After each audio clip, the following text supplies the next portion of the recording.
we're live here on Facebook, YouTube, and Twitter, and I of course had some craziness on my Spreaker. I was messing that up. Of course, I pushed the wrong button, and that's what normally happens when you're naturally blonde. So I'm just going to click it, and we're live now on Spreaker, Facebook, and YouTube, and Twitter, and wherever else, and Facebook, and all kinds of humdinger places. We're just here. We're here, and you're here, and I am very appreciative that you are, spending your Friday with us. So, Jamie Poo, that's interesting. Well, hello, but I've never been really called Jamie Poo, but I appreciate that. Mr. Producer, I've been called Jamie Poo now. Look out. My goodness. Yeah, already we have 5,000 likes. Look out. You guys are on fire. You guys are on fire. Well, hi, everybody. I'm Bishop James Long, and I appreciate all of you being here. Thank you so very much. People ask me all the time. Yeah, I have. I was very quickly, for those of you who are brand new, I did do Ghost Adventures, three episodes with them at Bobby Mackey's. The National Geographic Channel, History Channel, Sci-Fi, Travel, A&E, a whole host of shows.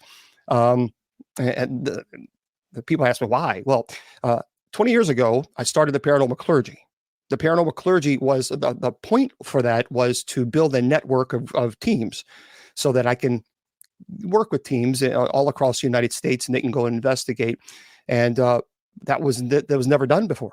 It was never done in the paranormal. And so I was creating this network, and then television networks found out about it. And then they started, hey, can you do this show? And can you do that show? So that's really how it all started. Because when I started over 20 years ago, there was no Catholic clergy helping the paranormal community. There was none. That was it.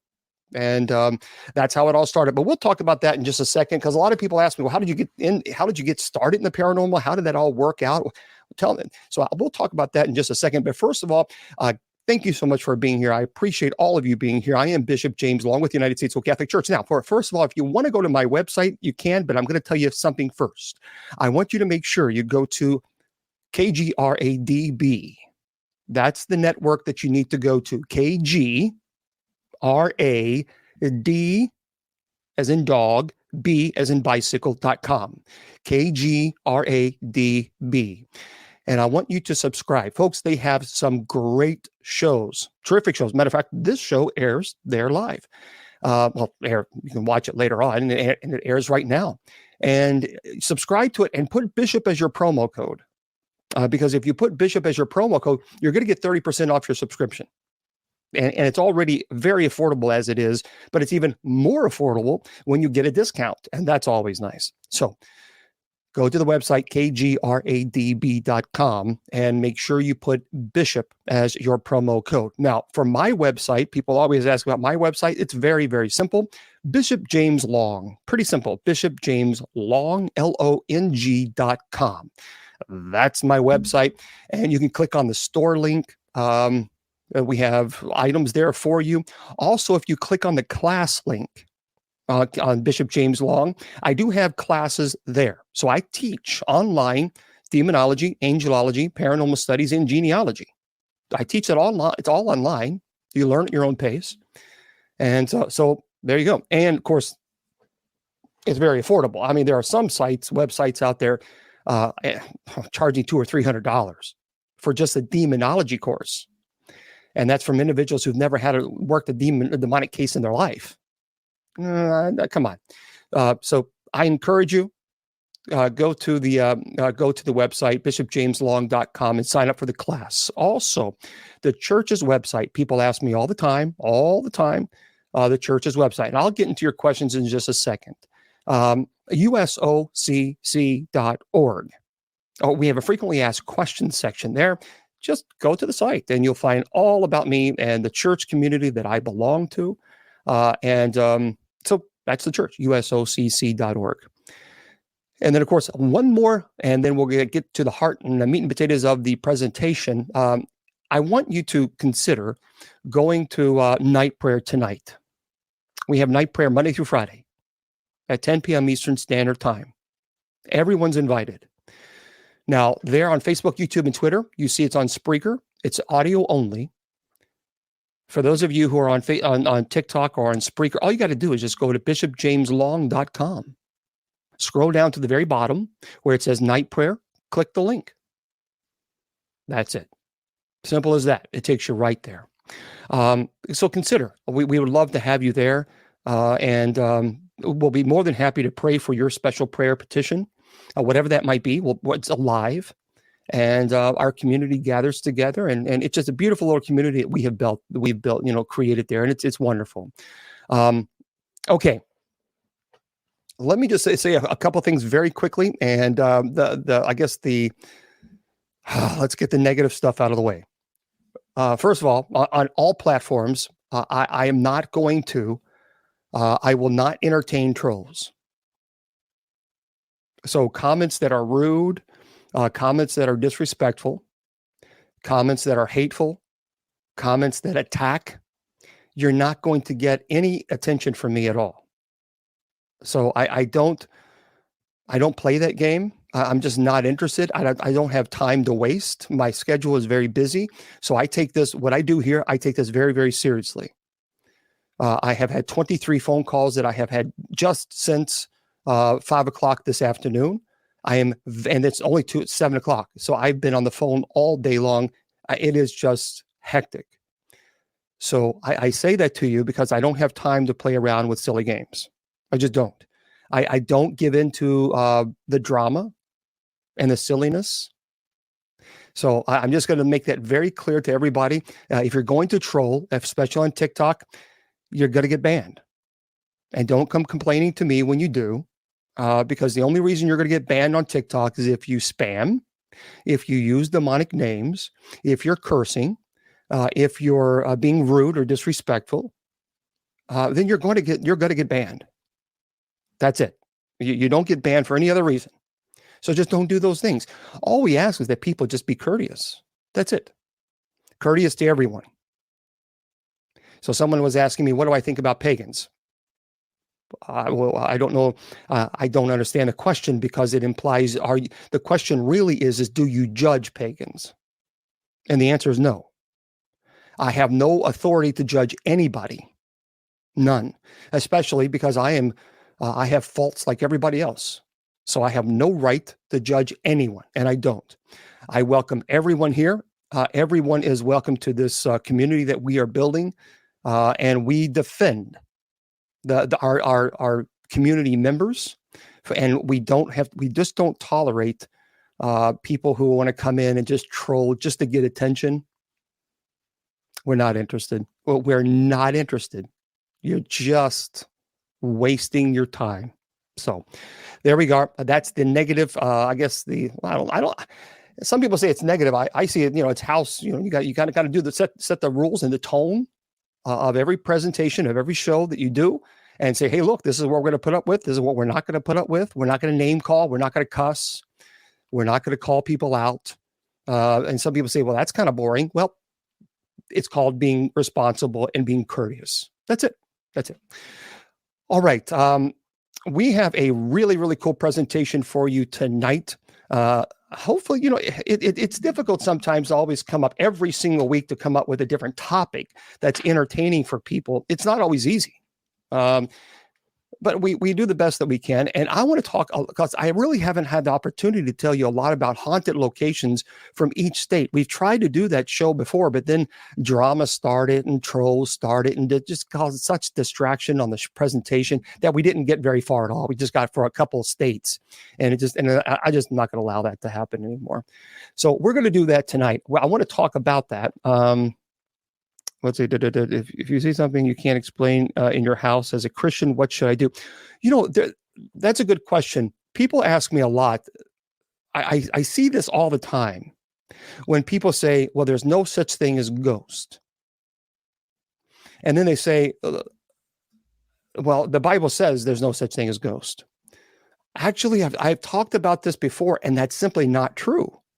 I don't know where this came from, where this teaching came from. I don't know where it started, because it's not biblical. Actually, it's contrary. Because when I talk to people about the paranormal, people immediately say it's all demons.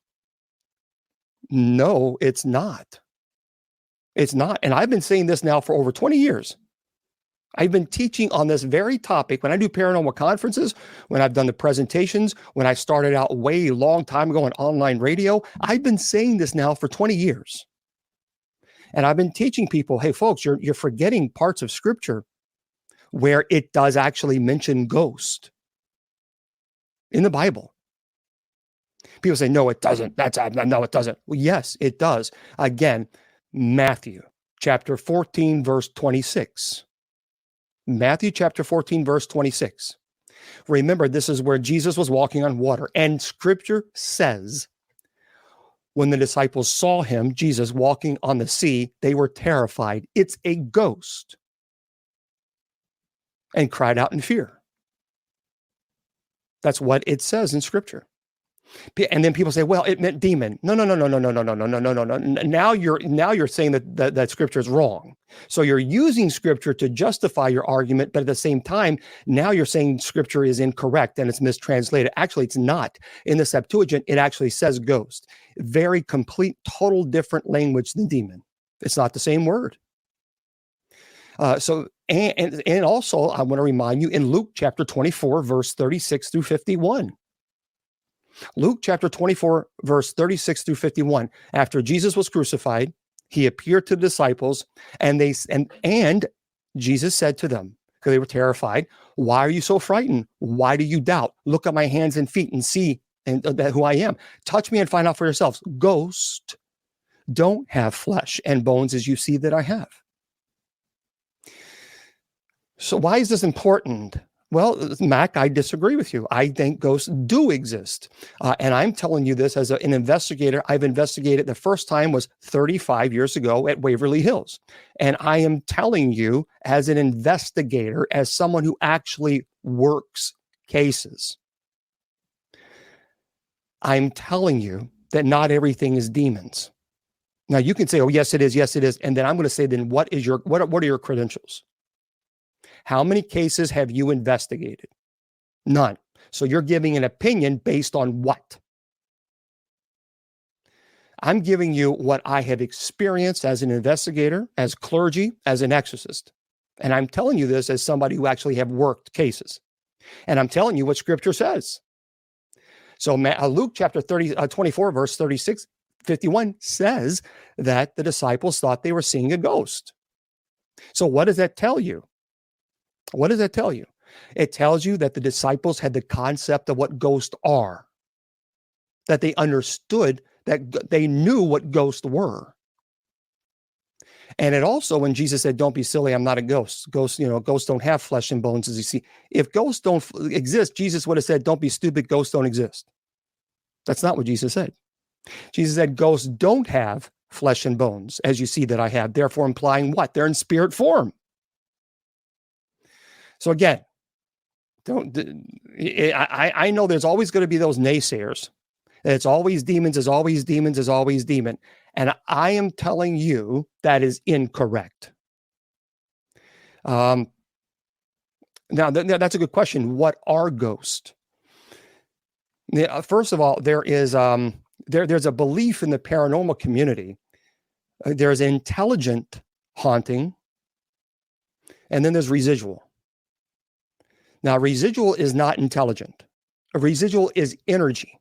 So, for example, even Einstein argued energy. For example, if you see it at the battlefield, Gettysburg, sometimes a lot of people will see these men in Civil War uniforms. They're very opaque. You can't really, you can see through them. They're not fully solid.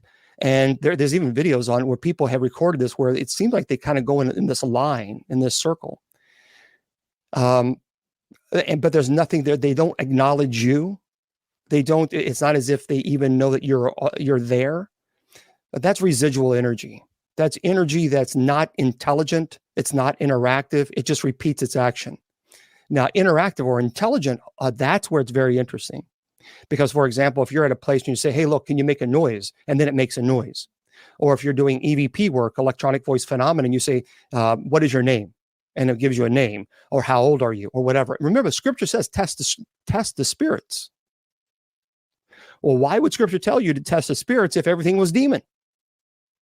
That doesn't make a whole lot of sense if you think about it from a different perspective. Scripture says to test the spirits. Well, again, if every single haunting was a demonic entity, then there would be no need to test the spirit. Because then it implies what? That everything is demonic, and it's not. So there we go. I don't buy it. I don't see it. And so I think I get confused, because if you're a ghost, does that mean you rejected God? Lost Wolf 911. That's a great question. You see, the thing is, you have to remember that heaven. Now, I want you to wrap your mind around this, because it's complicated. It's our minds think of restrictions in that we are restricted in time and space. We can't be in two places at once. We have bodies. So our minds are conditioned to think in a way in which, okay, I'm in here, I can't be in here. When you're dead, when you're in spirit form, heaven exists outside of time and space. You're no longer restricted. Can, in fact, you be in heaven and be with your loved ones at the same time if you're in spirit form? Well, I say yes, because you're existing on a completely different dimension, a totally different plane. You're no longer restricted in time or space. Time does not exist in heaven.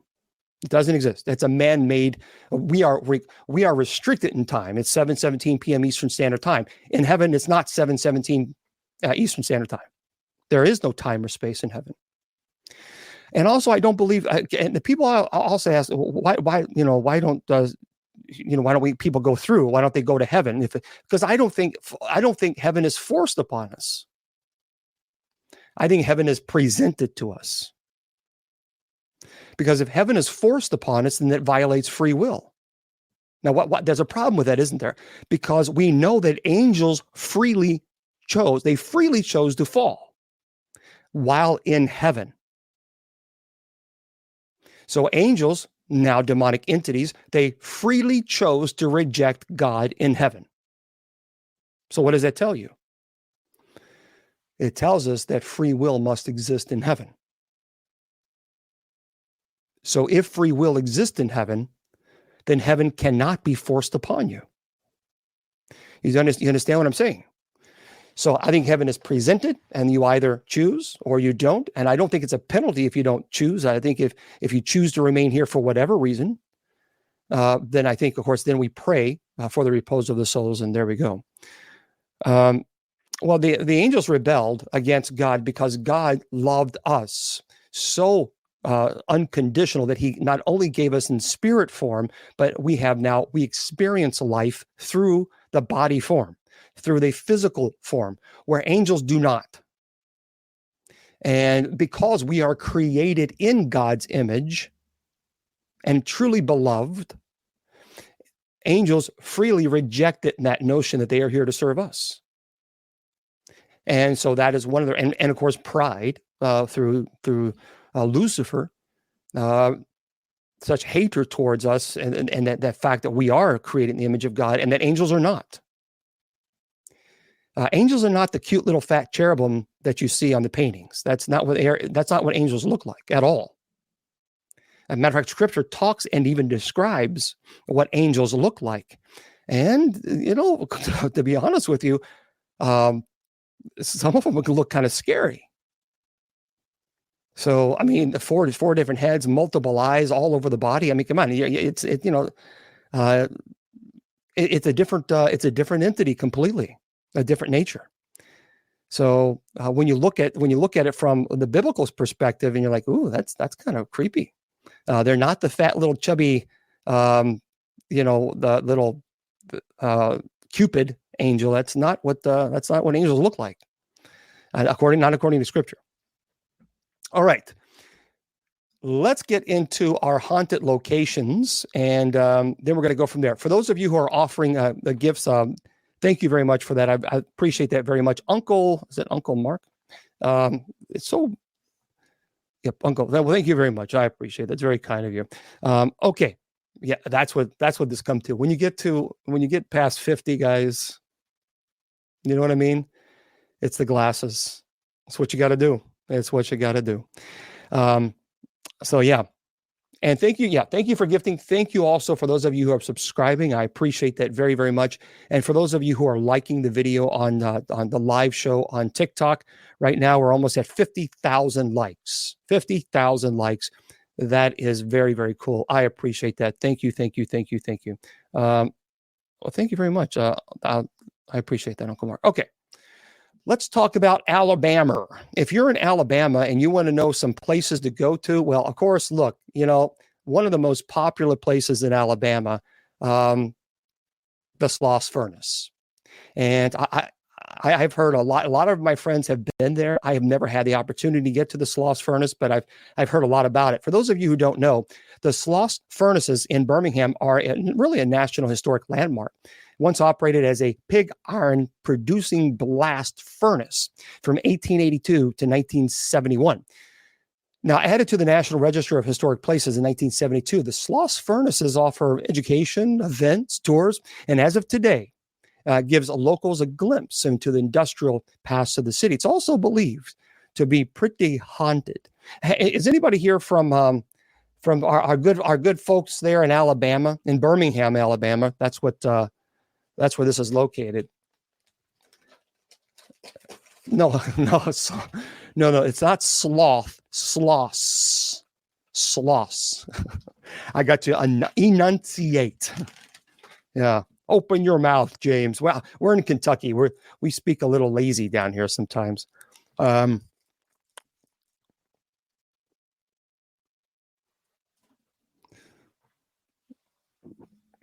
that? How does a priest choose Jesuits over Franciscans? Well, no. What you're thinking of, that's a religious community. Now, first of all, there's the diocesan priesthood, where you work within the diocese, and you have a parish, etc. And then there is the religious. So you can choose to become a Jesuit. You can choose to become a Benedictine. You can choose to become a Franciscan. You can live within a community if they have a monastery, a friary. So you can choose to do that. So that's a big difference between that. Okay. Yeah, the Sloss Furnace. The guys at Ghost Adventures were there as well. It's also believed to be pretty haunted there. There was a number of deaths that actually took place while the furnaces were actually in operation, from steam explosions to workers falling or being burned to death. Now, many say that those who lost their lives at the Sloss Furnace still linger in the grounds and spirit. The Travel Channel's Ghost Adventures even featured the location on one of the episodes. So if you've never been there, you might want to check it out. People ask me all the time about Ghost Adventures and did they fake the evidence? Look, I'm telling you right now, I was on the 3 episodes with them, and not one time did they ever fake anything. Look, and quite honestly, if they did, Zach would not have been as successful as he is, and he's very successful because people would have caught. People are able to tune in pretty quickly. It's like, okay, that's fake, and I'm telling you right now that the episode on the Bobby Mackey's, everything you saw, I can validate because I was there. And there were many things that they did not show on television because it was very personal. So some of the things that the guys went through. And I will not participate in any show, no matter what it is. If it's faked, if it's staged, I'll walk off. I will walk away. Because the thing is, I don't make any money off this. I don't charge. I've talked about this a million times. I do not charge one penny for this ministry. Never have, never will. I do it. I pay for this ministry out of my own pocket. And I will tell you, I have worked very hard over 20 years. I have worked very hard at establishing my credibility within the paranormal field.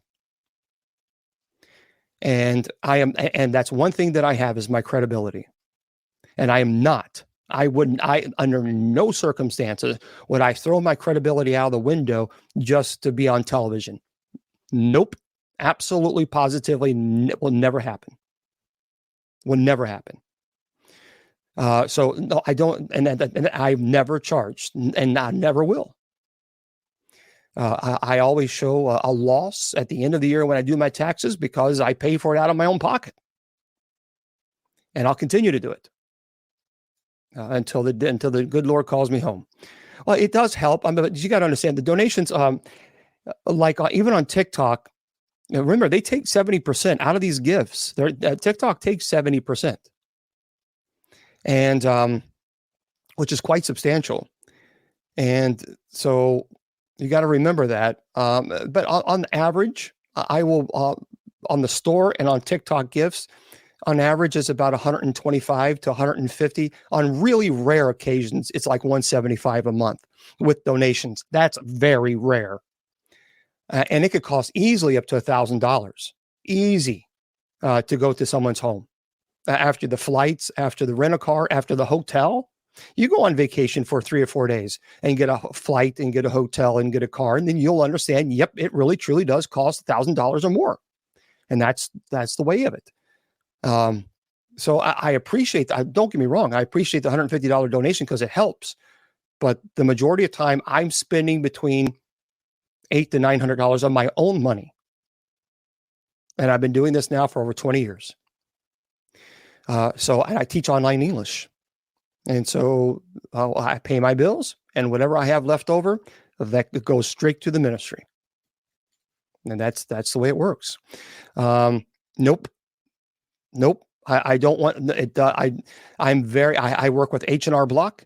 I'm very strict about any type of donations because you have to be. You absolutely have to be.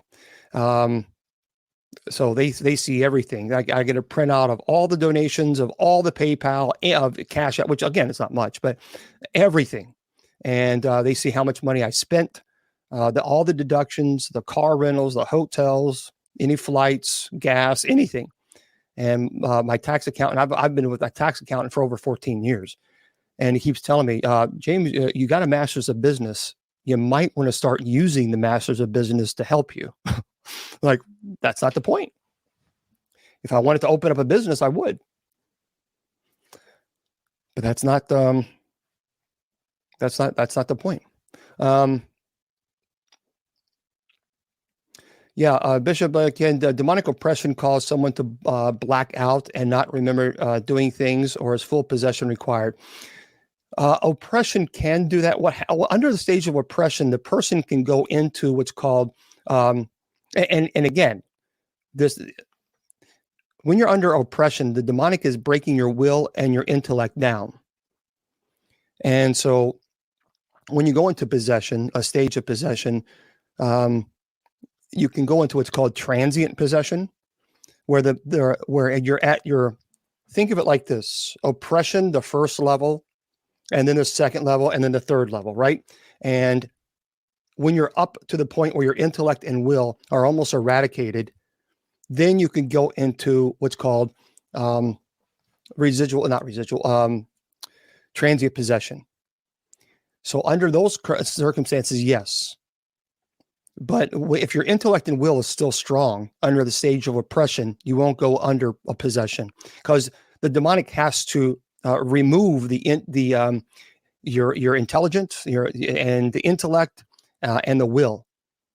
And once that's done, and it's been attacking and breaking the body down, but the person still has strength left, then a possession won't take place until the intellect and will is beginning to corrode and weakened.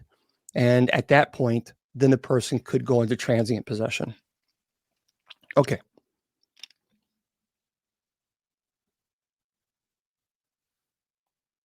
A new chair for no. I haven't got the new chair yet. I'm supposed to go this Saturday and look at the new chair.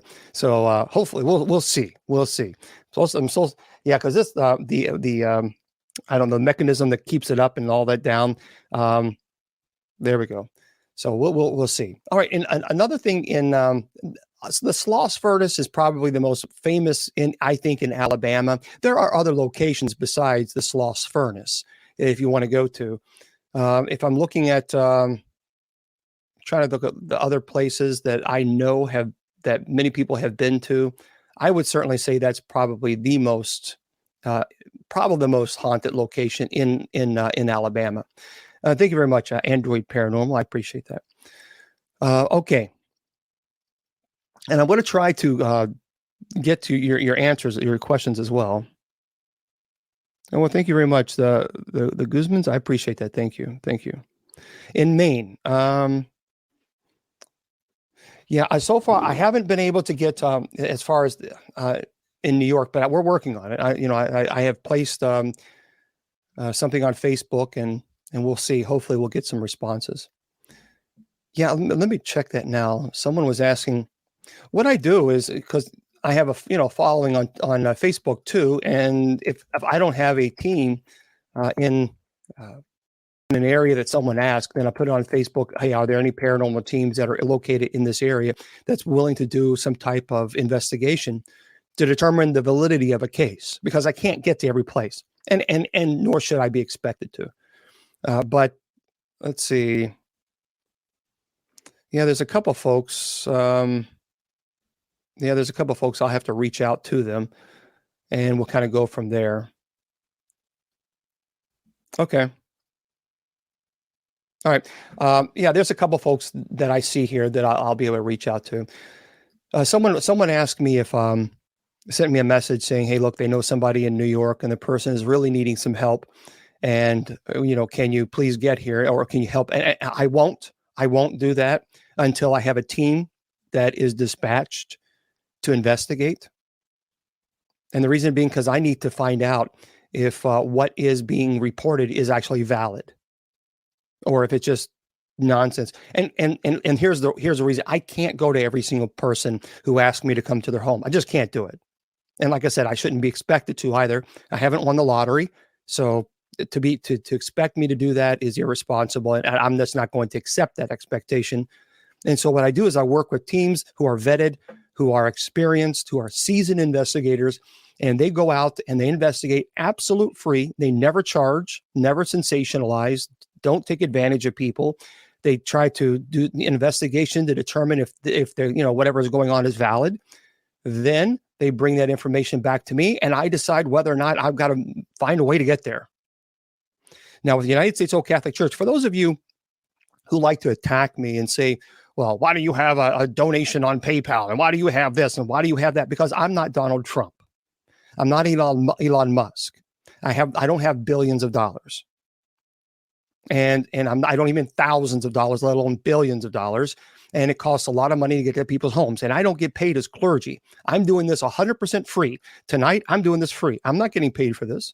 The church does not pay the clergy in the United States Old Catholic Church. We don't receive a stipend. We don't receive a paycheck. We receive absolutely no income at all. None.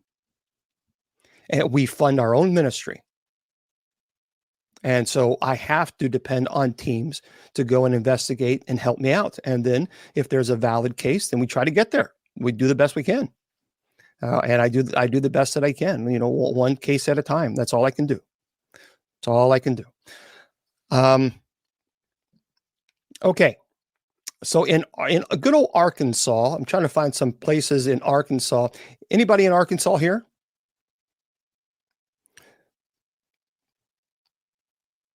Well, thank you very much. I appreciate that, Uncle Mark. Well, see, the thing is I appreciate that. People are telling me, but you're helping people, you're taking your time out, and you deserve compensation for your time. You know what? I have a roof over my head. I've got food in the refrigerator. I've got warmth. I got heat in the winter. I got an air conditioning in the summer. I've got insurance. And I'm very, very content. Very, very content.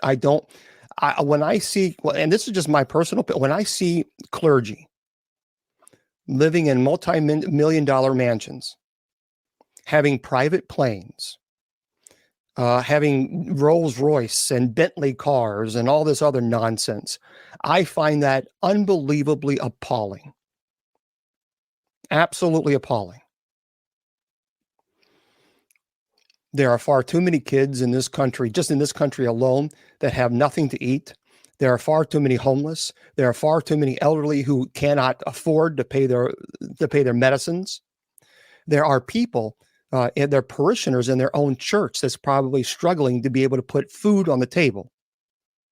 And then you have a pastor walking around with a Rolex watch. Now, I don't begrudge anybody who's worked all your life and you have it. That's great. That's great. But as far as clergy is concerned, there are clergy that boast about how there's the particular clergy pastor who likes to boast about his watch costs more than your houses, as he says. And I find that appalling. Absolutely appalling. And so for me, so I understand, and you're right. But if they donate to the ministry, I'm happy. I don't want anything for my time. If they donate to the ministry so I continue to help pay it forward, so I can continue to help the next person, I'm good to go. Okay. Let's see. I'm trying to go through Arkansas and find a really cool place that a lot of people know about in Arkansas. The Allen House, of course, is really, really haunted. From my understanding, the Allen House is really neat. If you've never been, or even the Clayton House. For those of you who don't know the Allen House, I know friends of mine who've been to the Allen House. Is the historic Allen House is located on North Main Street in Monticello, and is where the ghost of a 1949 suicide is said to linger. Now, according to Only in Arkansas, Liddell Allen Bonner drank cyanide in her home on Christmas in 1948. She killed herself. And ever since her death, the mansion had some pretty ghostly encounters and has even been called one of the most haunted homes in the United States. So a woman's spirit is said to haunt the mansion, causing objects to go missing and giving guests the feeling that someone is behind them. So that's a really cool place. If you've never checked that out, if you're trying to find a place to go to, again, it's called the Allen House, and it's in Arkansas. Yeah, that would be a neat place to go to check that out. Yeah, we're not mentioning names. We're not going to mention names on certain individuals, but I don't like that. I'm not a big fan of taking advantage of people. I don't like that at all. And I just don't like it. I know that's just me, but that's me. Well, how do I know when the lives are on? I don't know how it is on YouTube or TikTok.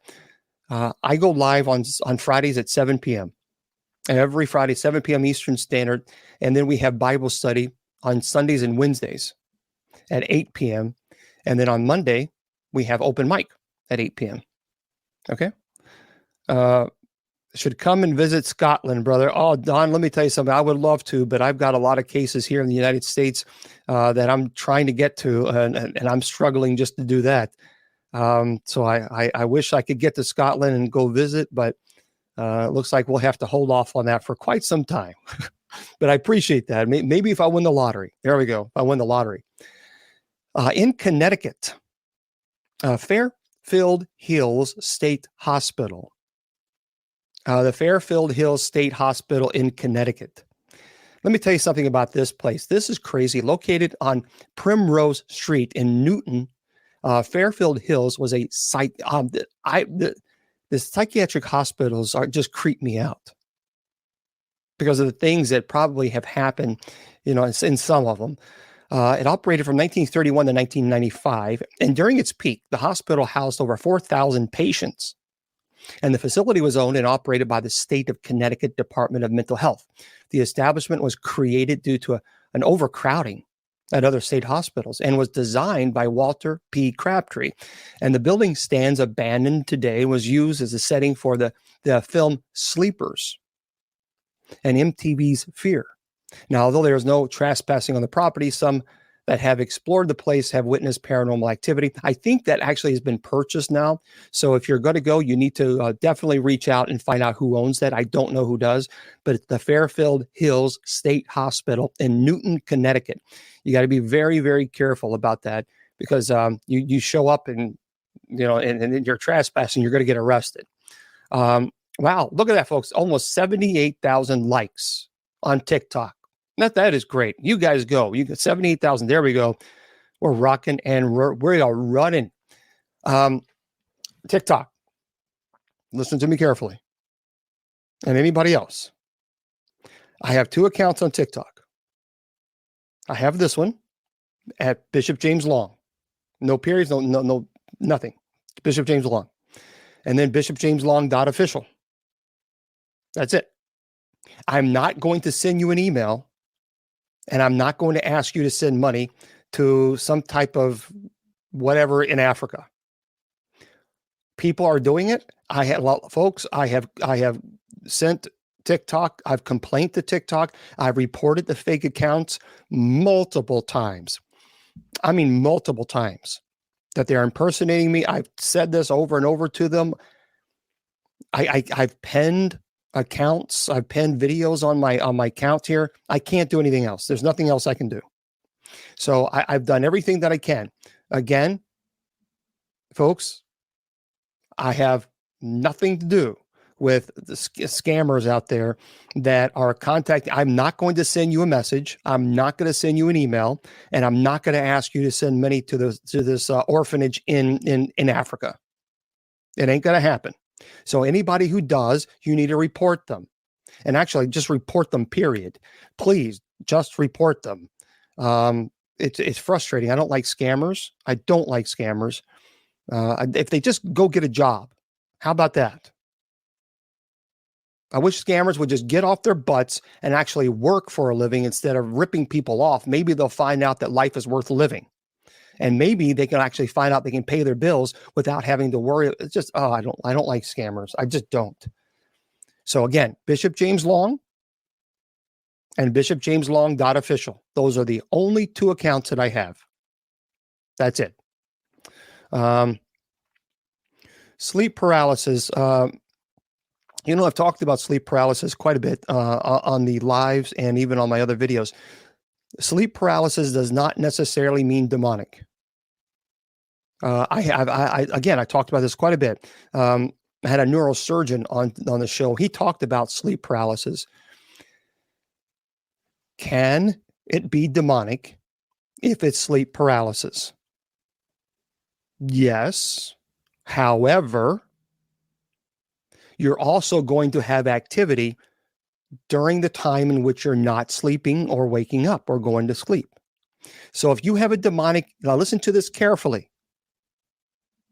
If you have a demonic infestation in your home and you are having sleep paralysis episodes where you're seeing demonic entities and you're having violent activity in your home while you are awake, religious objects are desecrated, you smell sulfur or dead meat, or you feel threatened, you feel the sick feeling, it's overwhelming, there's other activity occurring in your home, then you can say, okay, there might be something going on here.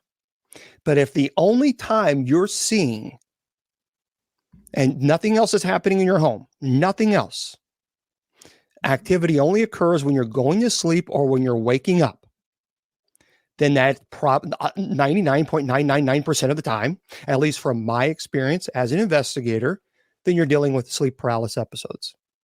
So I tell this people a lot. Please understand, if you're having issues where you're going to sleep or you're waking up and you're seeing these horrible figures and nothing else is occurring during the day, then you're probably not dealing with, I'm not going to say 100% because there are some certain chances are you're not dealing with the demonic entity. So understand that if you have activity occurring during the day and when you're going to sleep and when you're waking up, okay, then you have some issues. You understand? Okay. Georgia, the good old state of Georgia. There's a lot of cool places in Georgia if you've never been, by the way.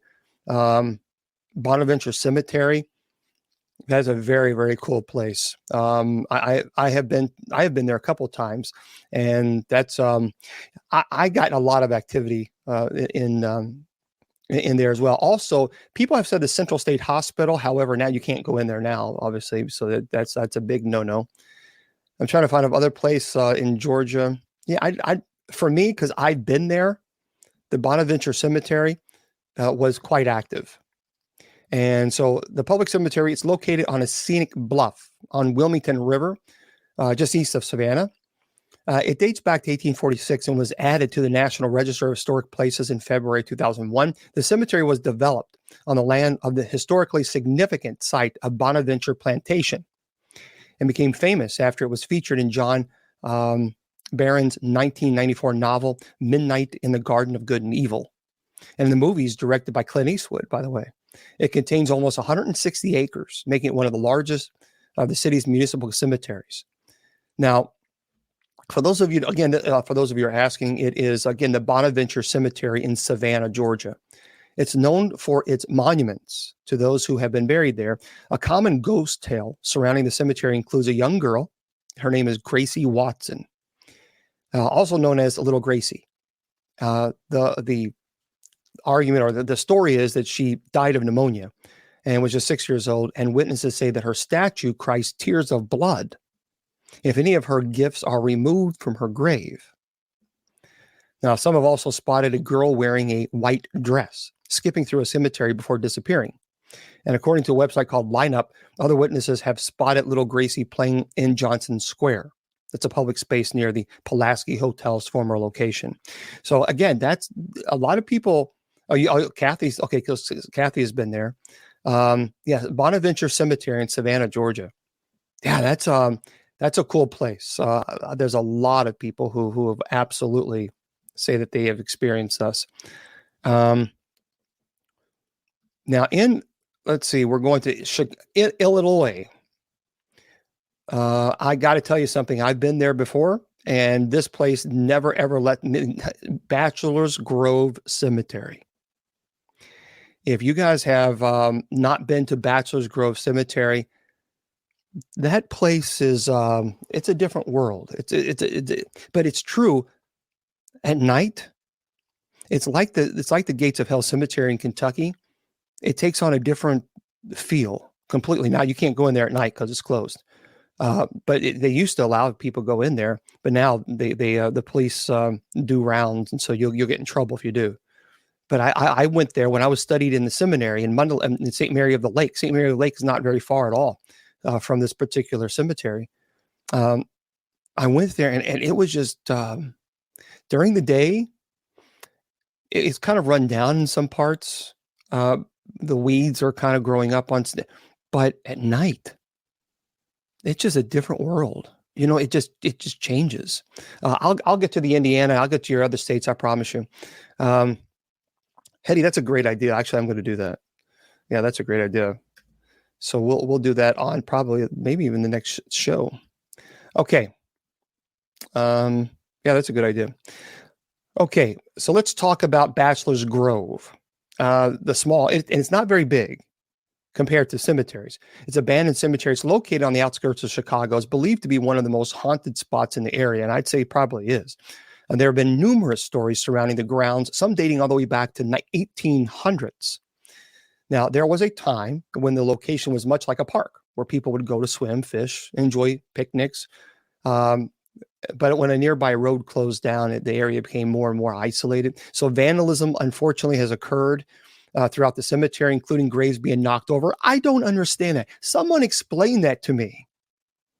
Can anybody explain that? Why would people go to a cemetery and knock down? That is so disrespectful.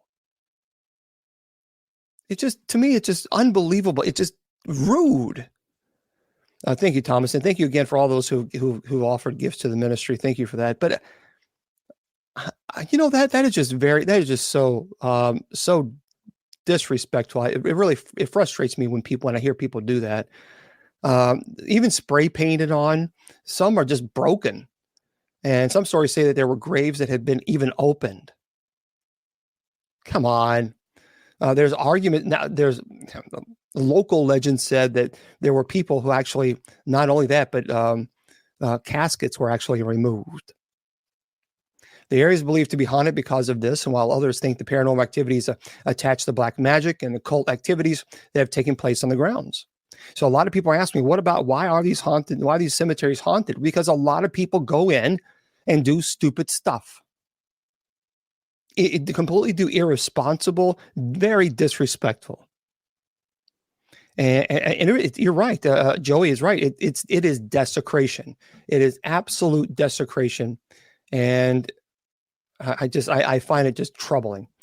Alan here on Spreaker says usually because they know they can't get into trouble and just want to be rebellious as long as they don't get caught. Yeah, I just, I guess my mind doesn't. I hear what you're saying, but I guess I can't even. I'm trying to. I can't understand it. I'm trying to wrap my mind about why anybody would do it. I couldn't even lay my head on the pillow at night knowing that I went into a graveyard and desecrated someone's grave. That's someone's family. Is this not all against? Actually, I did answer your question, Rachel. So I did answer your question. Because I talked about scripture actually mentioning God. I discussed that. And for those of you who are on TikTok and say, yep, he sure did. So I actually did answer the question. Okay. So I don't know. I don't, yeah, I just, people just destroying and going in and doing desecrating, that is just unbelievable.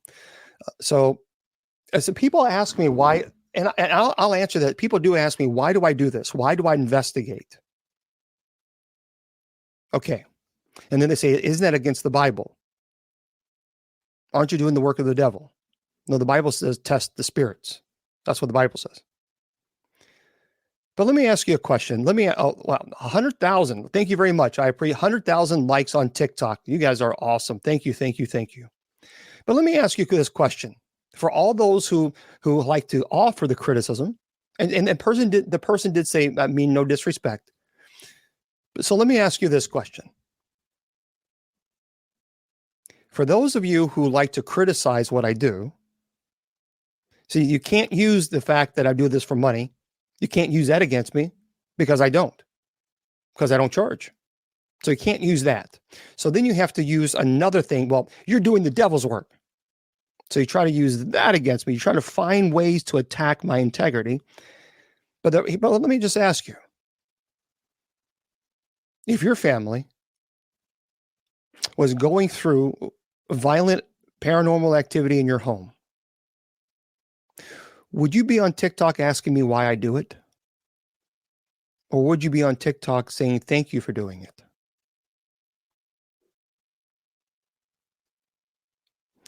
It's a very good question. Because you see, when it happens to you, then it's a different story.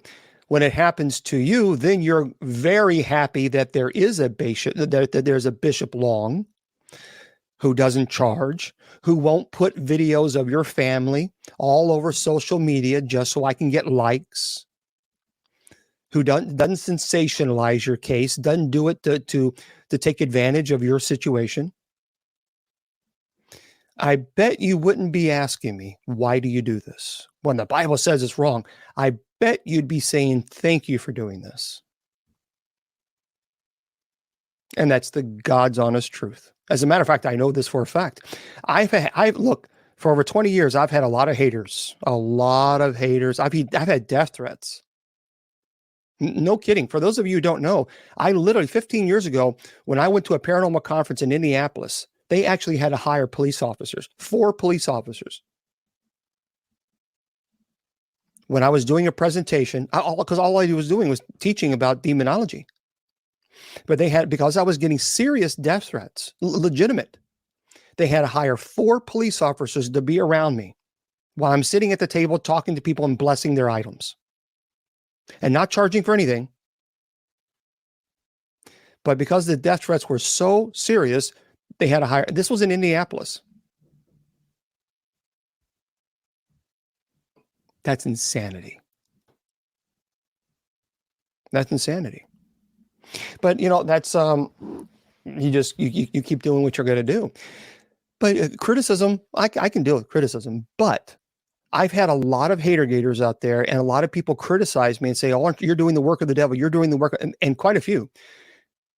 And I've had those very same people who criticized me viciously 15 years ago, and they were saying, oh, you're just doing this because of this, you're doing that because of this. And then activity started happening in their house. And wouldn't you know it, they got on the phone and they contacted me. Oh, I'm so sorry. I didn't mean it. I was just being skeptical, blah, blah, blah. There's a lot of fraud. And I said, okay, where do you live? And I went to their home. I did the minor rite of exorcism. And now those haters are not hating anymore. It is very, very interesting that when it happens to you, you get a different perspective on things. Different perspective. And I knew Lorraine. I was friends with Lorraine Warren. I didn't know Ed, but I did know Lorraine. Kansas, in good old Kansas. Let me tell you something, folks. In Kansas, if you've never been to the Sally House, you've got to be. I'm telling you, the Sally House is not a joke.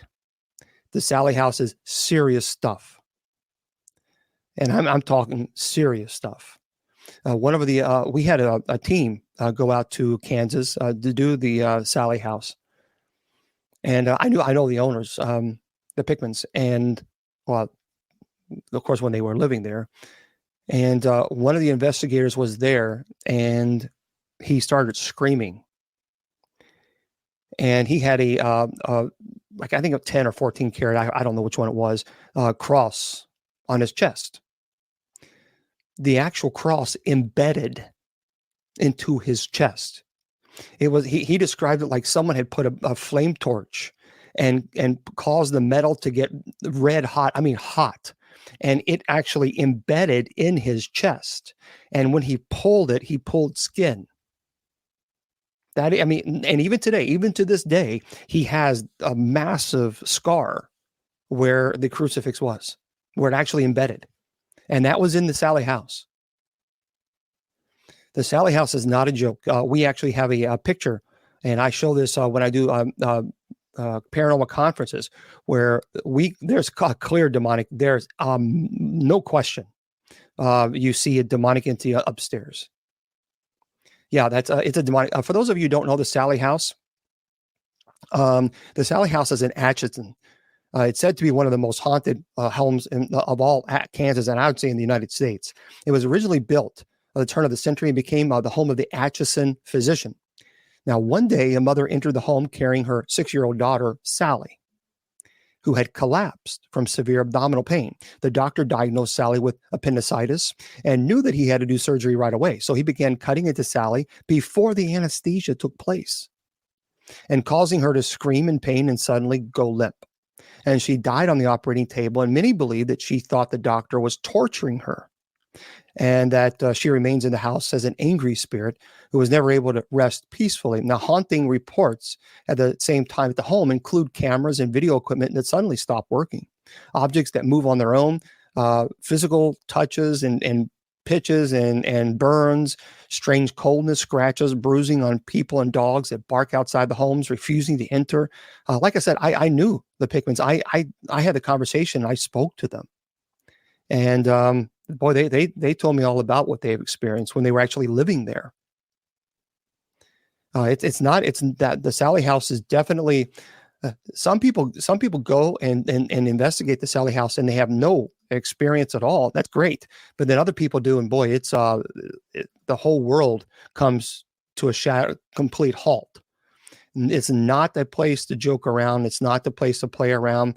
I personally would tell you, if you're not a seasoned investigator, it probably isn't the best place for you to go to, only because there's so much activity. There's so much activity. And I don't know. I would just kind of stay away from it if I were you. If you don't need to be there, then don't go. Yeah, like I said, we no, Marie, the mods do not the mods. That's right. The mods. Sorry. Yeah, you're right. Marie says the mods don't mute for asking a question. Right. Yep, they don't. The moderators in TikTok, nope. They will mute you if you're disrespectful, if you're spamming, if you're rude, if you're mentioning demonic names. Yep. That's a good question. Flora Stewart, 1685. How do you spiritually test a home that you want to buy? Well, one very good way is just simply pray. If you begin to pray the Our Father, remember that's actually provocation. So when you begin to pray Our Father, or I'm Catholic, of course, the Hail Mary, or Saint Michael prayer, if you have a true demonic infestation, you will have activity, and the activity can be quite aggressive. I personally, before I go to, if I ever move, always, no matter where I do, well, thank you very much, Blue Line. That's sorry for those of you who have no idea what I'm talking about. There's a little gift there, a little train. That was nice. I always bless my home before I move into it. Always. All the time. And people ask me, well, can you, well, thank you again.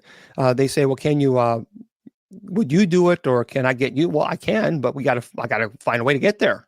That's the problem.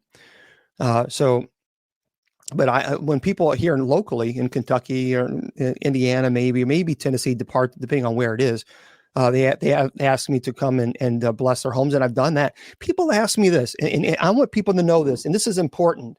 People ask me, well, why aren't there videos of you out there doing investigations and exorcisms? Number one, it'll be a cold day in hell before I ever, and I mean ever, record an exorcism and then put it on YouTube or social media. That will never happen under any circumstances. No matter how much money you offer me, it won't ever happen, because I'm not going to lose my salvation over that. I will not lose my salvation just so I can get likes on social media. Ain't going to happen. And I'm not going to take advantage of people either. I think it's despicable to do that. And then people ask me, well, why don't you put videos on social media about you investigating? Because I investigate people's homes. Because I go into their private homes. Why on God's green earth would I say this home is in Louisville, Kentucky, and this is this family, and then show the inside of their home and put it all over social media all over the world? Would you want your home featured all over social media so that everybody can see what's inside your home? I don't think you would like that. So when my ministry, now when I go to places that are public, I have no problem. I'll put it on. Sure, I'll be more than happy to put it on social media, and I have no issues with that. Or if the homeowners want me to. Like when I was on the Travel Channel and they told me to go to the exorcist house, and they told me, yes, well, film it. I want you to do it. Okay, fine. But I'm not going to go into your home. You're looking at me. I am clergy. I'm not going to go into your home, film, and then post it all over social media so the world can see what's in your home. Who the hell? Why do people do that? Unless someone wants it. Now, if someone wants it, fine.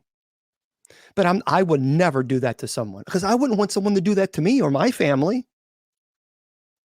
So I'm not going to take advantage of people. I'm not going to say, well, the only way that I'll come to your home is if you let me air all over the world, when I film it and people can see all your little valuables inside your home. Oh, that's real smart. That's real smart. So why would I do that? You see what I mean? No, I would never do that. I would never, ever. I will not take advantage of people's emotional or spiritual struggling or suffering. I won't do it. I won't. I don't care about likes. Look, I am not doing this so that I can get millions and millions of views. I'm not doing this to make a living off social media. I'm not making a living off social media. I don't want to make a living off social media because that's too stressful. I do this because I'm passionate about the subject. When people say, well, yeah, you have 700,000 followers on TikTok, so you must be making a lot of money. Nope. I actually do a screenshot, and I'll show the screenshot to my moderators. Yeah, don't make a whole hell of a lot of money. at all on TikTok because TikTok takes 70% of your gifts. So no, I just don't. I have no problems at all sharing with people. I'm very, very transparent, and some people say you're too transparent, but that's okay, because people have a right to know. Let me just hold on one second. Turn this down. Let's see. I'm trying to find it here. Okay, here it is. Here it is for the entire month so far, January 6th. And actually, the income that you're going to see, I didn't even take it out. The income plus is also from December.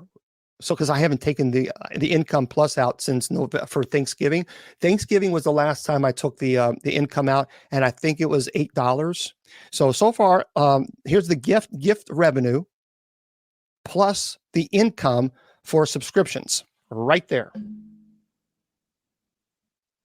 $2.13 for the gift revenue, and the income plus $9.91. No, I will explain because I want you to see this because you have a right to see it. There you go. That's the whopping money on TikTok. Gift revenue is $2.13, and income plus for the subscribers and all this other stuff, $9.91 for December and January. And then people ask me why I have a store. Well, I just showed you what the gift revenue is of $2.13. And I've been doing this since January 1st. So probably at the end of the month, I'll have maybe $15 in donation, which again, it's a blessing, but $15 to $20 after TikTok takes their 70%. So again, I share that with you because you have a right to know, because this is your ministry too. No, this is your ministry. That's why I'm grateful for donations. That's why I do have the Cash App. That is why I have the online store. So it can supplement the cost to get to people's homes. So there you go. Now you've seen it. And Venmo, yeah, I do Venmo, but I don't really, I don't even know what my Venmo thing is. I have nothing in Venmo. So, and let's see.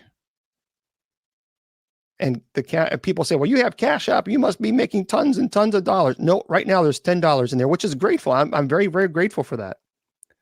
But $10. So thank you for that. Now, again, that's wonderful and that's a blessing. But if I have to go to Michigan, which I did not too long ago, which was $1,200, and then you have this income, well, folks, do the math. So, yeah, I mean, and then people say, well, you shouldn't be asking. Oh, shut up.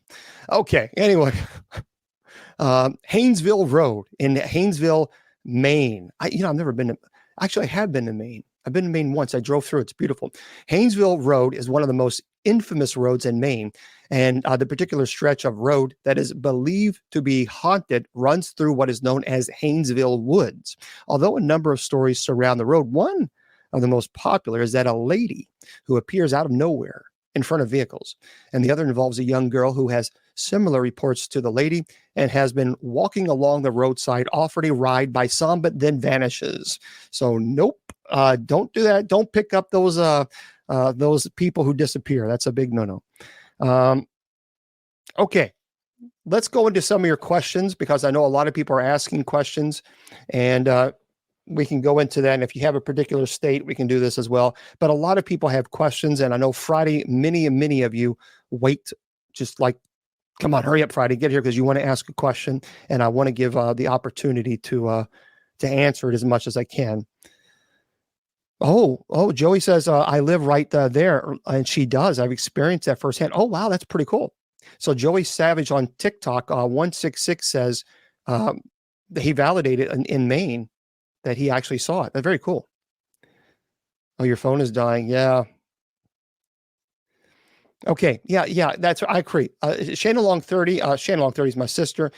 Folks, if I've answered a question, if I've answered your question, no reason that's spamming if you keep asking the same question. So okay, Michigan. Let's go into Michigan. Someone's asking about Michigan. Bonnie. Well, let's see. There is the I'm trying to think of a place that I have been to. I've actually been to Henderson Castle. If you've never been to Henderson Castle in Michigan, man, that is a cool place. That is a very cool place. It's a historic castle. It dates back to 1895. Now operates actually as a bed and breakfast. According to its website, now the Queen Anne style home is considered the jewel of Kalamazoo and was ranked as top historic inn in Michigan by AAA. With 11,000 square feet, it is big. It's a big home. There's a ton of space for ghostly spirits to reside. And it's been said that both the spirits of the original owners, Frank and Mary Henderson, linger there, along with the spirit of Claire Burleigh, a Spanish-American War veteran who served with the Henderson's son. A ghostly dog has also been reported, and the ghost of a young girl. Paranormal groups have explored the castle and collected electronic voice phenomena, and the home can be found on Monroe Street, and it's quite a sight to see. It really is beautiful. I tell you what, if you've never been there, it is a gorgeous home. Any visits to Massachusetts? I've never been to Massachusetts, although I've always wanted to go to. Boston would be pretty cool to see, but there's a lot of really cool places in Massachusetts. Let's see if I'm kind of going through this site to see if any friends have told me about it. Oh, well, of course, that one. I mean, that's hello, the Lizzie Borden house. I mean, the Eloise Asylum. Well, I mean, in the Lizzie Borden house is world famous. Matter of fact, that was up for sale, I believe. I think someone bought it. I'm not for sure. But that's a very, very cool place. If you've never been there, I've never seen it, never been there, but I would like to visit. That'd be pretty cool. In Texas, gosh, there's a lot of places in Texas. I'm trying to going through the places where friends of mine have been. So let me go through this. I have had friends go to the Littlefield house, and they swear by the Littlefield house. Absolutely swear by it. It's kind of it's in Austin, Texas. It's a historic Littlefield house. It dates back to actually 1893. Was added to the National Register of Historic Places in 1970. It's located on the campus of the University of Texas at Austin, though. The building is beautiful, beautiful, beautiful. And now it's very, very difficult, obviously, to get into there. But a lot of employees and visitors have said that they've seen a lot of activity there. But I've seen a lot of people have reported some activity there. Jerome, Arizona, certainly, yeah. In my own home, Lost Wolf. Actually, Lost Wolf 911 on YouTube is asking, have you ever experienced any paranormal activity in your own home? Yes, not in my own home now as an adult. Actually, at one time I did, but we grew up in a very, very, very. When I say me, I'm talking about me and my sisters. We grew up in a really. It was a really haunted home. It wasn't a good home. As far there was a lot of paranormal activity. That is when the first time that I saw, I guess what I would describe it as the Antichrist. In a dream, because I was dreaming. So that was a very strange experience. The basement in that home, because it's a full basement, but the basement in that home, it's not right. It is not right at all.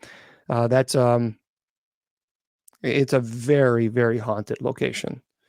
So, but when I was working a case, and I also went to the Gates of Hell Cemetery. I lived in it was a home that had a great big huge mirror in the living room. It was a big mirror. It's like 5 foot, 6 foot tall, huge mirror right above the fireplace. And I was, sleeping, and obviously it was late at night. And my buddy Steve-O, he was there. He was visiting, and we heard this loud bam. And my two dogs at the time, they went crazy. I mean, they were just going nuts, little schnauzers, like they were going to do anything, but they were going crazy. And it sounded like someone had picked up this huge mirror and slammed it on the ground. I mean, glass shattered everywhere. I didn't know what the world. I thought maybe someone had busted, the sliding glass door in the back door and broke in. So I ran out, and then Steve-O ran out, and my dogs were going crazy. Completely quiet. Nothing. Nothing at all. There was no shattering. There was nothing. And so I said, nope. Time to take care of this right now. And so that's what I did. If you move into a place, or let's say you have paranormal activity in your home and it's not violent, then what I would suggest that you do is consider what's called the epiphany of the doors.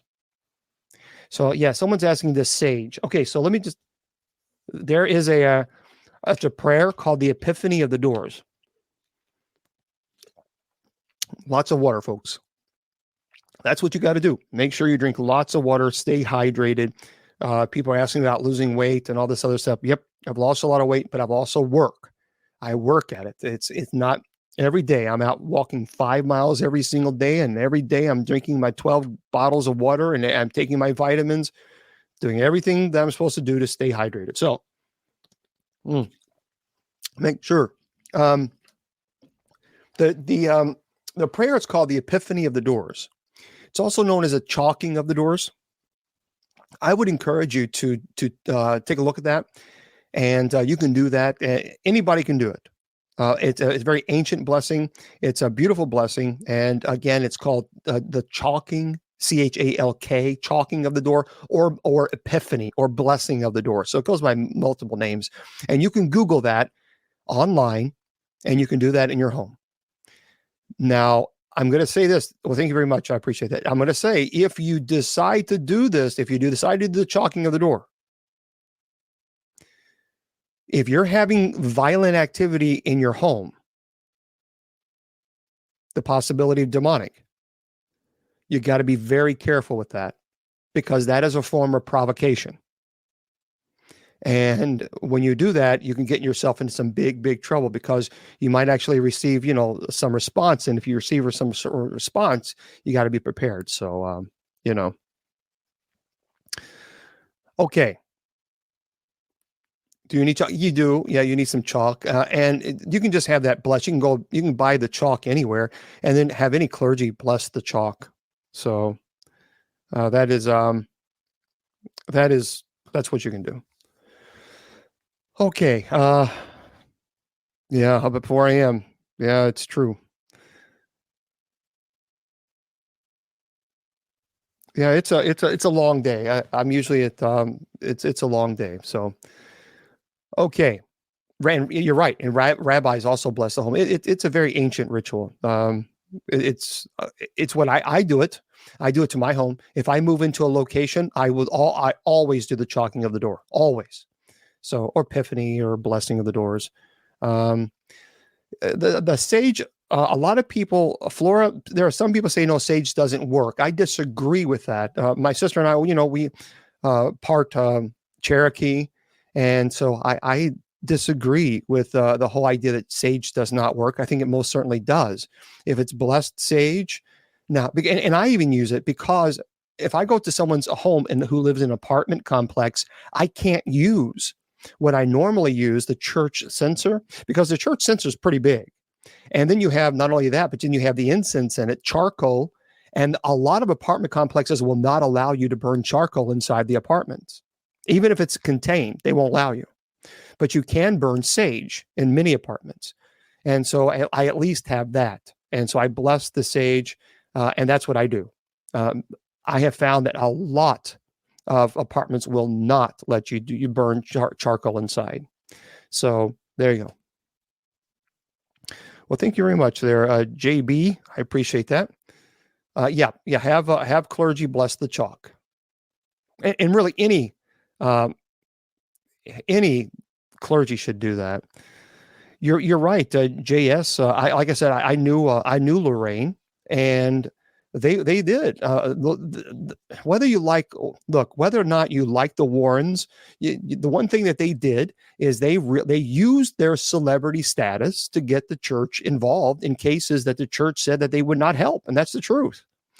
There was a case, several cases. There was a case in Ohio where they absolutely had a conclusive evidence proof, without question, that this individual was having some major issues. They had all the evidence. The church said nope.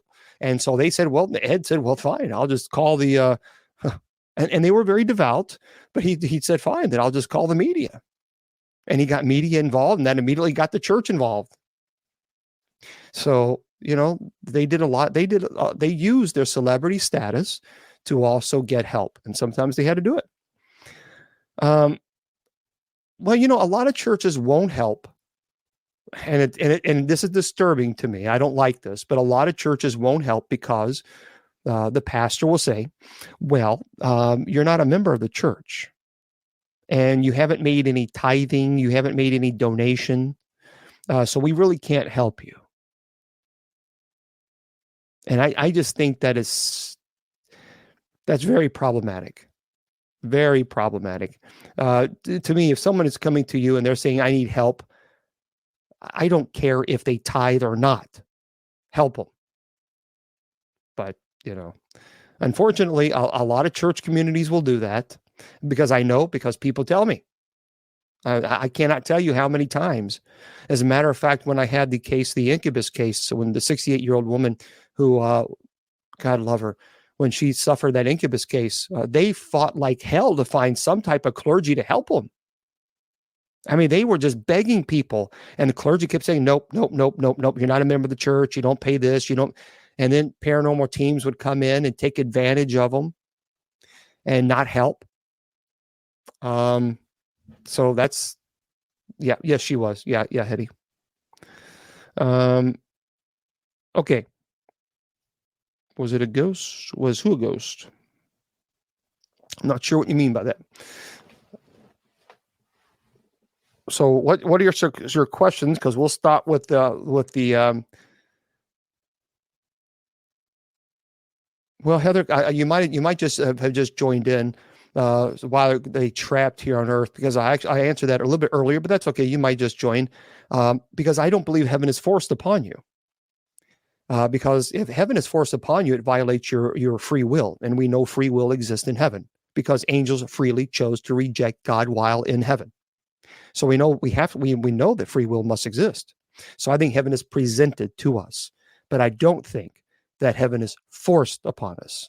Free will doesn't stop when we get into heaven.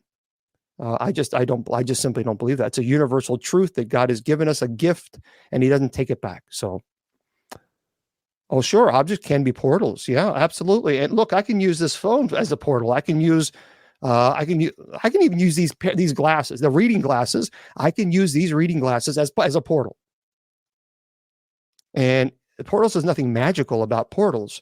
It's just the tool, the device that you use to communicate with the spirit world. You got to be careful about that.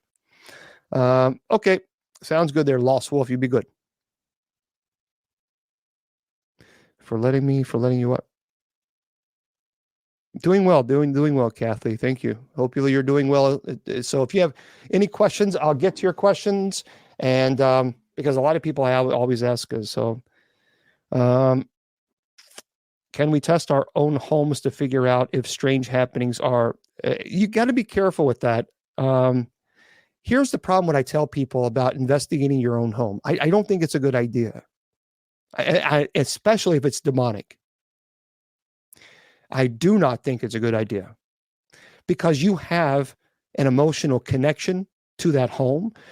And if it is a demonic entity that's present, then it will use every avenue, every trick to entice you.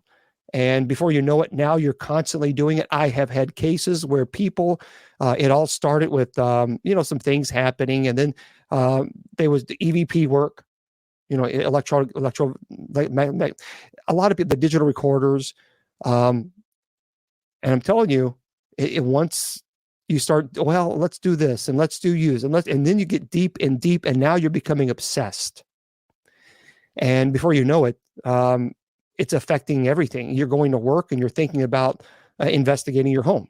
What are you going to do when you go home? What are you going to say? And it becomes it just really becomes a problematic. So I would get investigators who are seasoned investigators who are not going to put your information all over social media to get involved to help. So that's what I would do, only because you have an emotional tie-in to the case. Okay. Yeah. Nick is a great guy.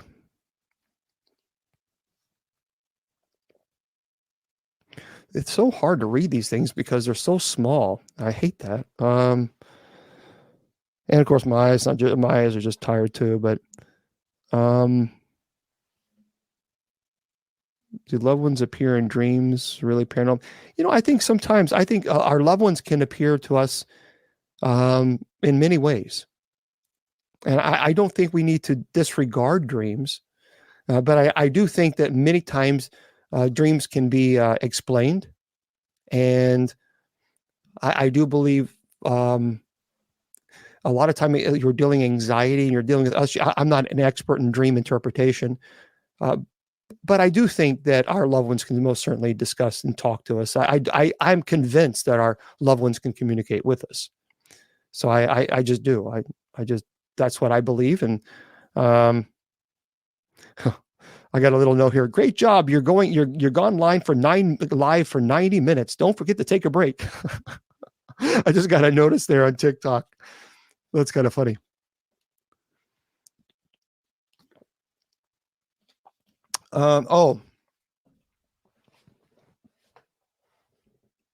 Why is 3 a.m. to 4 a.m. called the witching hour? And when did the name and come to? Okay. It was really created by paranormal teams and paranormal television shows. There are a lot of theories out there about the 3 a.m. So let me just make this clear to everybody from a theological perspective. And they said, because Jesus died at 3 p.m. That's what they say. And the 3 a.m. is a mocking of the Trinity because Jesus. They use the argument that Jesus died at 3 p.m. That's what the theory is. And I hate to say that, but nope, incorrect. And that's just something that was created and for television shows for scary purposes. And because I got to tell you something, it wasn't 3 p.m. Nope, it was not. And it says it was in preparation of the Passover about the 6th hour. The 6th hour is noon. In John, Jesus died on the day of preparation and noon. And so what happened is the theory was that, or the argument was that Jesus died at 3 p.m. And so 3 a.m. is the mocking of the Trinity. And that's when demons come out and all that. They had Passover at that time. And the law stated that all bodies had to be removed from Golgotha during Passover. Now, the Romans crucified, they were quite proficient at crucifixion. I mean, unfortunately, they were experts in it. And there were lots of people crucified. And that is why the Romans actually, what they would do is break the legs of the people who are crucified, because sometimes people could be up on the cross for 2 days.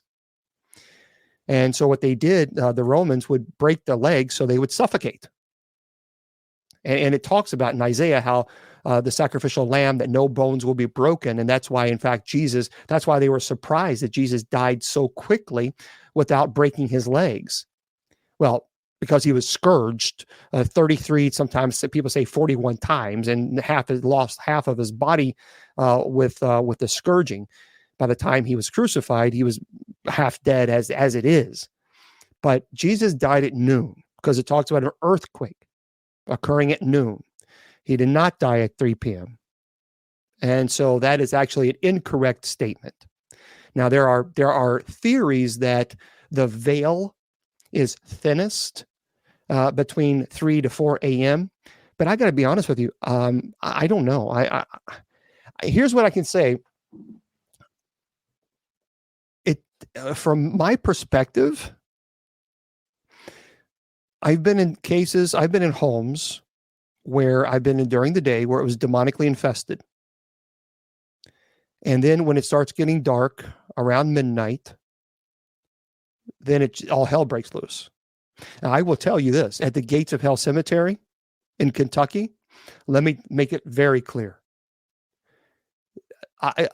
John Paul, and anybody else, I'm going to tell you something. The Gates of Hell Cemetery, and by the way, I am on my YouTube, and it will only be on my YouTube channel. I'm actually going to start filming at the Gates of Hell Cemetery. So I'm going to be doing a production. It's not going to be a big time fancy production. Nope. It's just probably going to be me, maybe somebody else helping me with a camera. And that's it. It's going to be segments. I'll be talking about the Gates of Hell Cemetery, and you can only watch it on my YouTube channel. So you need to make sure you go and subscribe, because I talk about the Gates of Hell all the time. And I got to tell you something. The Gates of Hell is no joke. The Gates of Hell Cemetery during the day, man, let me tell you something. It is a different place. It is a different world when it comes to nighttime. It is not the same look. It is not the same place. It really is. It reminds me of Silent Hill. I've been there at night, and I've been there during the day. And when you go at night, you know something has changed, dramatically changed. I would like, if somebody who's local or who's near me in Kentucky, if you want to contact me, maybe you can come out and help me film. It's not going to be much to do. I mean, just we put a little tripod up and put my little iPad out there and put a microphone on me and go and come up with ideas and doing segments. But that's what I want to do. I don't know. I don't know if I'm going to be going. I'm very uncomfortable to go there at night. Jack's Paranormal. I do it. Well, Jack, let's send me a message. Send me a message, and because I definitely need some help. I won't go. I will not go to the Gates of Hell by myself at night. No way. No, because you're asking for trouble. I mean, you are there. That I'm telling you. I hate the Ouija board. Don't mess with them, and I'll talk about that in a minute. But I think I'm going to do that. Now, people ask me, what's your YouTube channel, folks? Here's what I want you to do. Go to bishopjameslong.com. bishopjameslong, LONG.com. Scroll down. I think it's in the middle of the page, on the front page, and you'll see social media, and you'll see the YouTube link.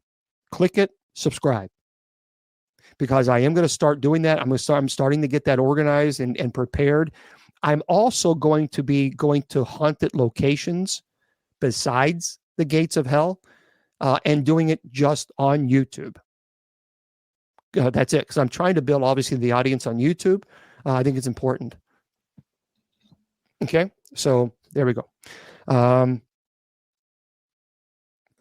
would rather you don't go for all of us, Jack, sometimes. Okay, yeah, okay. You're too sensitive. I'm telling you, yeah. Let me tell you, guys, I will tell you something. Listen, the Gates of Hell Cemetery, and I, for those of you who don't know this, very quickly, I am the one who named it the Gates of Hell Cemetery. It was my team. I know, because I was there 20 years. People say, folks, ask any of the old timers and they'll tell you, yep, Bishop Long has been here over 20 years, because I have. We were connecting with each other in the paranormal community through Yahoo groups. That's how we talked to each other. It wasn't, Facebook didn't exist, Twitter didn't exist, MySpace didn't exist. It was Facebook groups. I'm sorry, YouTube groups. That's how we connected. That's how we talked. That's how we communicated. And I was there. So I know who was in the paranormal community, who was not. And when I went live on the radio show to talk about our experiences, because the family asked us to come in and bless the ground because a lot of desecration were occurring, we went there and we were just expecting just to do a blessing, and all hell broke loose. We were not expecting what we caught. I'll do it. Let me show you. I did this the other day. I'll do it again. This is just to give you a little taste, just a little taste of what we caught. Okay, this is an EVP that I caught at the Gates of Hell Cemetery. Let me see. Okay.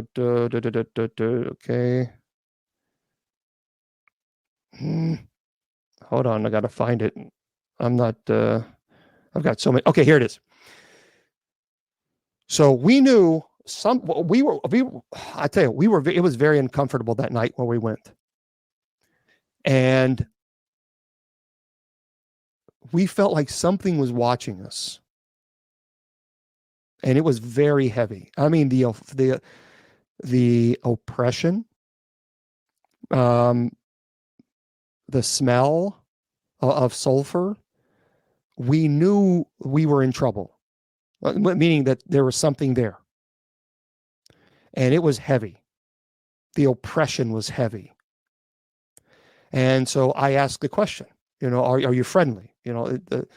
And we got something from the Gates of Hell, and it made us very clear that it was not friendly. Listen to this.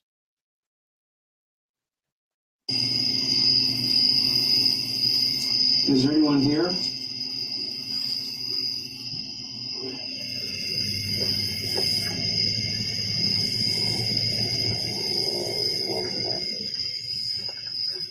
Are you friendly?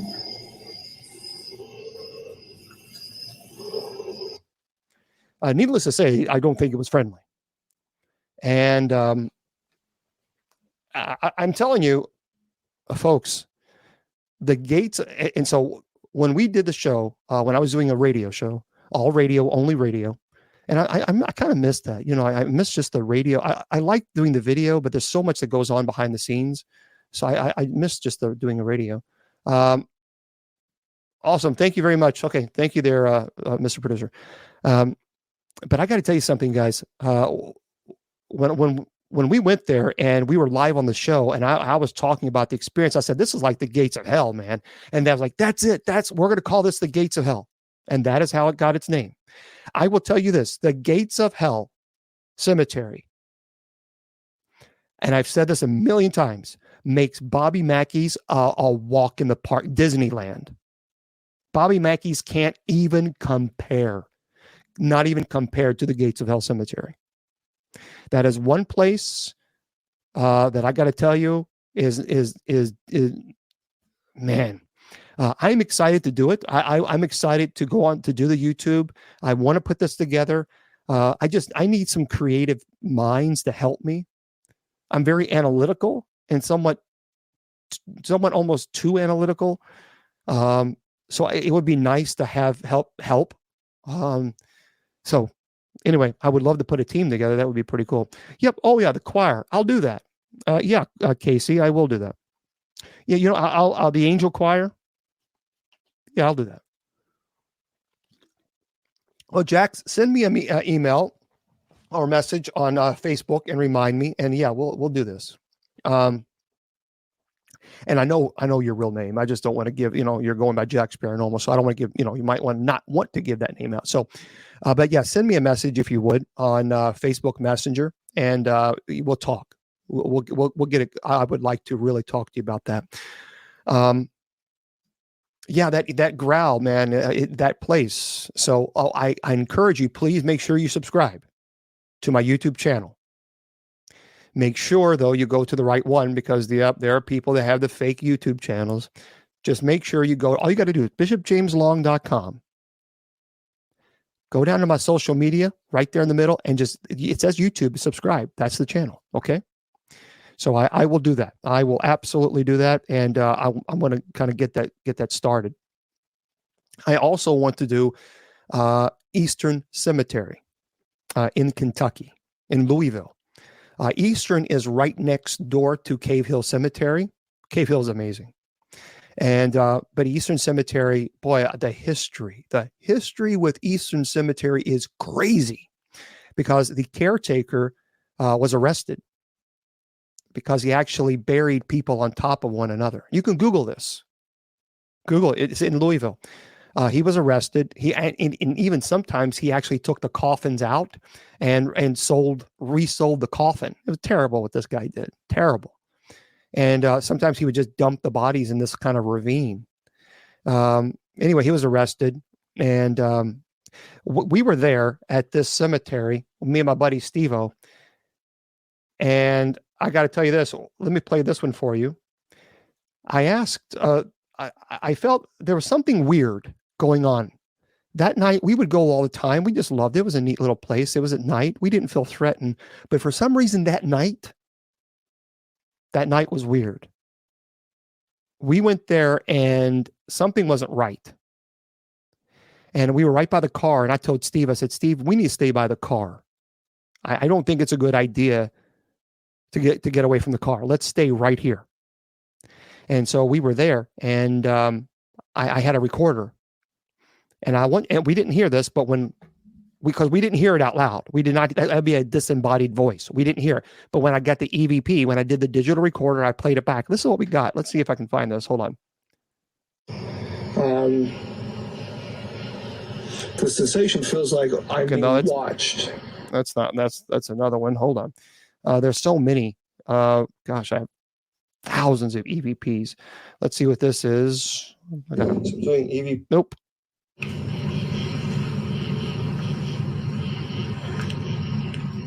Okay, that's not it. Yeah. Hold on. I'm trying to find it. Do you know who I am? Oh, that was a crazy one. Let me play that. I'll play the.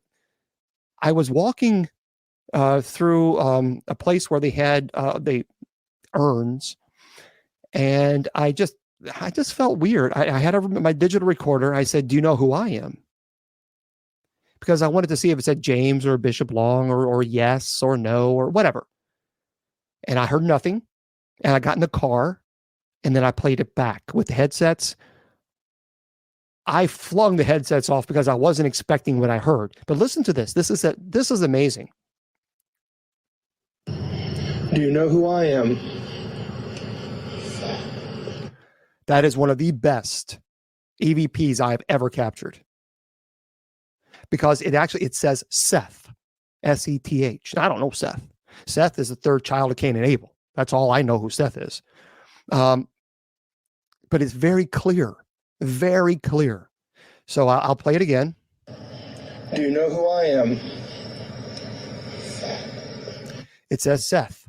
Now, of course, some of you saying what sounds like Seth or no, seriously, if you could, I'm playing it, by holding the speaker up. But if you actually were here, you can hear it say Seth. It's very clear. And I didn't hear it when I recorded it, but yeah, it definitely says Seth. All right, let me hear this one. Hold on. Are you angry? Oh yeah, okay. This one. Listen to this. You'll very quickly it'll say no, because I'll say, "Are you angry?" No. That's exactly what it says. So listen to that carefully, okay? So I'm gonna play it again because it says very fast. Do you know who I am? No. Are you angry? Did you hear that? I'll play it again. Are you angry? It says no or yo or that's. I'll play it. Are you angry? No, it says no. But something's there. And I my hand to God, nobody was near me when I asked those questions. I would swear on a stack of Bibles. Nobody was there. And let's see. We are literally standing next to the safety of the car. I don't feel that. Yeah, that's this one, and then we did another one on another recorder. Hold on. We are literally standing next to the safety of the car. That's it. So we had two recorders. Listen to this, guys. Now, people say it's an owl. We would have heard it. But we were there by the car. We heard nothing. The crickets. But when I said we are here by the safety of the car, because I didn't want to leave the car, because something wasn't right that night. Listen to this. We are literally standing next to the safety of the car. I don't feel that it is safe at this point in time to move away from the car at the moment. And you can hear it kind of fades away, but I don't know what that was. I have no clue. And people say, well, it was an owl. We would have heard it because that's pretty loud.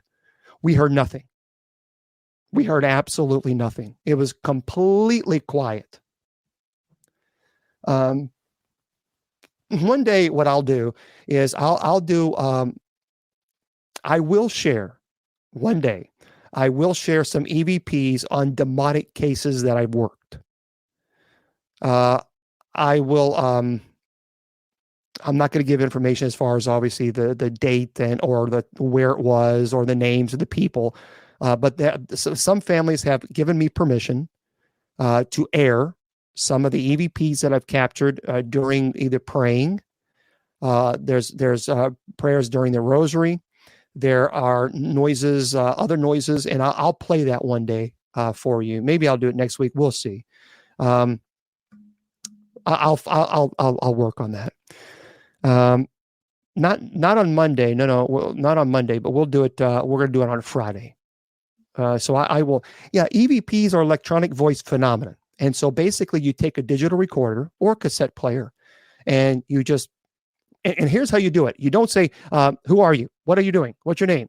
Why are you here? I mean, you've got to, you play it, you put it, is anyone here? What's your name? You got to pause and you got to give them time to answer. Oh, you have a clear EVPs? Yeah, one thing that I want to do is I'm going to ask some teams to share some of their EVPs. And I'm actually going to do that on one of the shows where I will do live, where you will hear evidence that people have captured and they'll send them to me. So I'm working on that now. So, because I want to have a lot of EVPs and what team captured it, what situation. That way you'll love that. I think that's what, I'm doing well. Appreciate your being here. So yeah, I've captured a lot of EVPs, and even I've heard disembodied voices before. And so yeah. Okay, some of your questions, because I know we're kind of, oh my gosh, time goes by too fast when we're doing the shows. First of all, Shannon Long 30, are you going to go live tonight? We'll find out if Shannon Long 30 is going to go live. And go from there.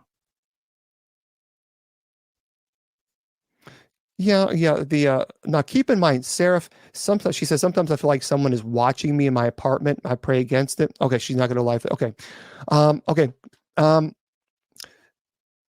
If you have high EMF, electromagnetic field, so if you have high EMF reading, then many times that can create a sense of paranoia or a sense that someone is watching you, or dizziness, lightheadedness, migraines. That's very important. For those of you who are paranormal investigators, I know. It's I could go on and on and on. I tell you what, Maria, why don't you go over to TikTok? Because we're going to be wrapping it up here pretty soon. But come over to TikTok, because I'm going to stay on TikTok for a little bit longer. 5 minutes, okay. Okay, great. Yeah, have Maria. Maria, if you could do me a favor and send me a message on Facebook, that'd be great. But go on TikTok, because I'm going to stay on TikTok for a little bit longer after this presentation. So, yeah, that we'll rock and roll that way. But okay, what are some of your questions? And then we're going to kind of wrap things up here pretty soon. And but I'll stay on TikTok for a little longer, because I have a little bit more free time. I don't know. I was going to say something, but I just completely forgot. Oh, high EMF. So for paranormal investigators, it's very, very important, before you investigate a location, you really do need to get an EMF baseline reading. That's what it's called. And the reason is because the theory is that when you have spirits or human spirits that are there, ghosts, the EMF will increase and your EMF readings go off, etc. But if you have baseline readings, so what are the EMF readings before the investigation? And then what are the EMF readings during? And then you can even do afterwards, because then you have data, and that's very, very important. So I would encourage you to do that if you're ever going to investigate. Okay, Hetty, good night to you then.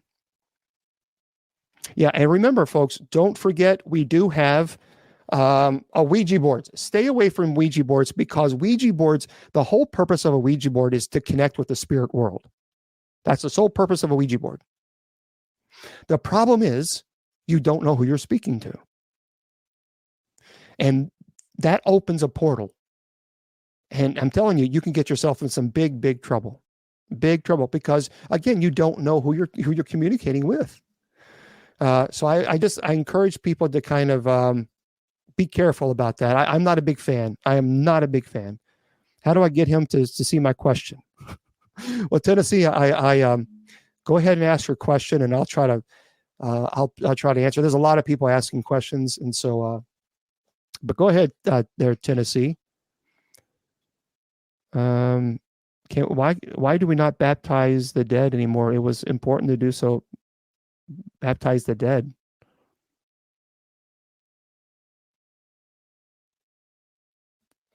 Well, first of all, we just ask the people who are subscribers pin, because the problem is, and you don't know that, you may not know this, because people are pinning their questions all the time and causing a lag in the live. And so, and I forgot to let people know that, hey, only people who are subscribers can pin it. Your question is when you go to paranormal places and nothing happens, why? I don't know. I would have to, you would have to validate that with some type of data to prove it. Because I've had people tell me that too. And then they go to someplace like the gates of hell or something like this, and all hell breaks loose. But hold on, everybody. Let me just close everything out. For those of you who are in Spreaker, I'm going to have to say goodnight to you guys, because we have to close the show. Listen to me. I tell you all the time that your value does not decrease based on someone's inability or refusal to see your worth. My friends, remember, you're priceless. Never let anybody convince you otherwise. So for Facebook, YouTube, and Twitter, come on over to TikTok, because we're going to stay live over there for a little bit. Otherwise, join KGRADB, because they have Andrea Perrin on next. And she's a good friend of mine. She lived in the Conjuring house. So you might want to tune in there as well. God bless Facebook, YouTube, and Twitter. The Sacred Division has been brought to you by Bishop Long's online paranormal course. Learn demonology, angelology, paranormal studies, and genealogy. It's 100% online, and you learn at your own pace. Please go to www.bishopjameslong.com and click on the paranormal course link.